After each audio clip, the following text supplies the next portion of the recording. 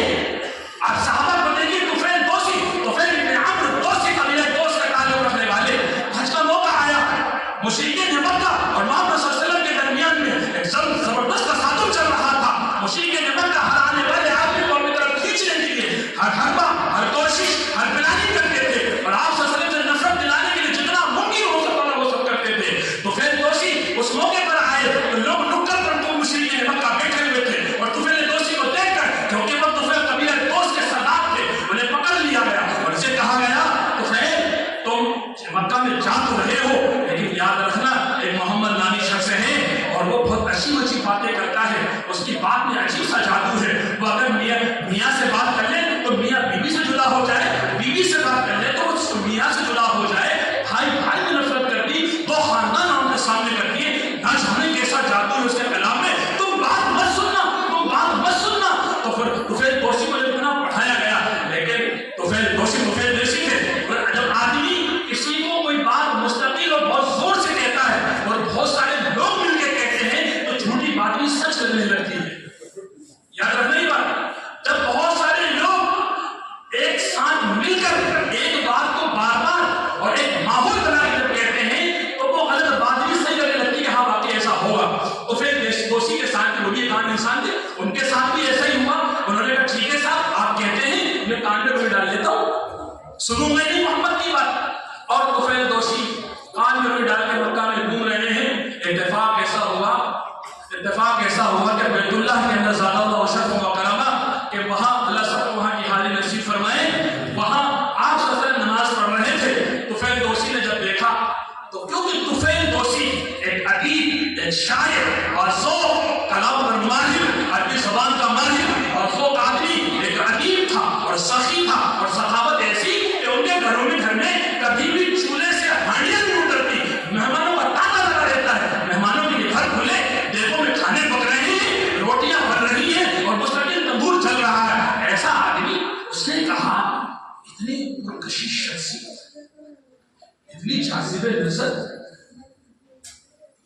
کیا بات ہے، میں کوئی بیوقوف آدمی ہوں، میں تو خود پڑھا لکھا ہوں، سمجھدار ہوں، بات ایک بار سن لینا چاہیے، بات ایک بار سن لینا چاہیے، محمد کہتا کیا بگڑ جائے گا، غلط ہوگا تو ہٹ کر دیں گے، صحیح ہوگا تو مان لیں گے، میں پاگل تو نہیں ہوں، تو قبیلے کا سردار ہوں۔ تو پھر دوسی نے یہ دل میں فیصلہ کیا، آپ صلی اللہ علیہ وسلم میرے اور آپ کے آقا محمد صلی اللہ علیہ وسلم سلام پھیر کر کے آپ تشریف لے جائے تھے گھر کی طرف، تو پھر دوسی پیچھے دھیرے آپ کے ساتھ گھر میں گھس گئے۔ اللہ کے نبی نے دیکھا، بولے طفیل کیا بات ہے، کہا کہ اس طرح سنا ہے، تو آپ صلی اللہ علیہ وسلم نے اسلام کی دعوت دی، اور طفیل دوسی نے آنکھوں میں سے روئی نکالی، اور اللہ کے رسول صلی اللہ علیہ وسلم نے ایک چھوٹی سورت سورہ اخلاص اور سورہ فلق، قل هو اللہ احد اللہ الصمد لم یلد ولم یولد، جب یہ سورت پڑھی ہے تو طفیل دوسی نے کہا اے نبی محمد اپنا ہاتھ بڑھائیے اور مجھے کلمہ پڑھائیے، میں نے دنیا میں سارے کلام پڑھے ہیں، میں نے عربوں کے کلام پڑھے ہیں، بڑے بڑے شعراء کے کلام پڑھے ہیں، میں نے عرب و عجم کے کلام پڑھے ہیں، میں نے بڑے بڑے ادیبوں کے کلام سنے ہیں، لیکن ایسا کلام، خدا کی قسم یہ کلام کسی انسان کا کلام نہیں ہو سکتا، یہ کلام اللہ ہے، یہ زمین تک کی بات ہو ہی نہیں سکتی، یہ تو آسمان کے اوپر کی بات ہے، آپ اپنے ہاتھ بڑھائیے اور مجھے کلمہ پڑھائیے۔ یہ زندگیاں ہیں، یہ تو ہماری نہلی ہم سمجھتے ہیں کہ قرآن سے تلاوت تک ہے، یہ تو علماء کا کام سمجھنے کا۔ میں سچ کہتا ہوں، عزم النواجذ، ارے پکڑو اپنے دانت سے پکڑ لو قرآن کو، دنیا میں کچھ پکڑو نہ پکڑو، کسی چیز کو سینے سے لگاؤ یا مت لگاؤ، دنیا آنی اور جانی ہے، اور اس کو یہ دنیا فانی ہے، ختم ہے، تماشا ہے، جس دن میرا سانس بند ہوا، میرے دل کی دھڑکنیں بند ہوئی، کھیل تماشا ختم، لوگ 4 لوگ کندھے پر اٹھا کے مجھے گڈھے میں پھینک آئیں گے، کوئی حساب نہیں ہے، لیکن یاد رکھو قرآن پڑھا ہوا ہے تو کام آئے گا۔ اس لیے عمر بن خطاب رضی اللہ تعالیٰ عنہ کو دیکھو، ایک